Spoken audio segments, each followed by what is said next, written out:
How do banks work?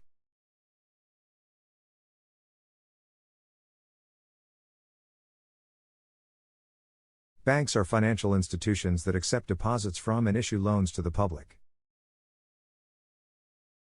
The idea of banks began as long ago as 1800 BC in Babylon when moneylenders made loans to people. The first prototype banks were the merchants of the world, who gave grain loans to farmers and traders who carried goods between cities. This was around 2000 BC in Assyria, India, and Samaria. Later, in ancient Greece and during the Roman Empire, lenders based in temples gave loans, while accepting deposits. Today there are different types of banks including retail, commercial, investment, private and central banks. Retail banks are the banks you are probably most familiar with. Your checking and savings accounts are often kept with a retail bank, which focuses on individual customers. Commercial banks focus on business customers. Business customers need checking accounts just like individuals do. Businesses also need complex services, and the commercial banks are equipped to provide them. Investment banks help businesses raise capital in financial markets.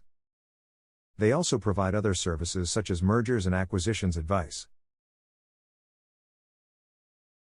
Private banks provide services exclusively to wealthy clients, usually those with at least $1 million of net worth. Central banks are independent national authorities that conduct monetary policy, regulate other banks, and provide financial services. Central banks use monetary policy to ensure stability of the country's currency, including setting reserve requirements and target interest rates on loans and bonds. The National Reserve requirement dictates how much money banks are required to keep and not lend out.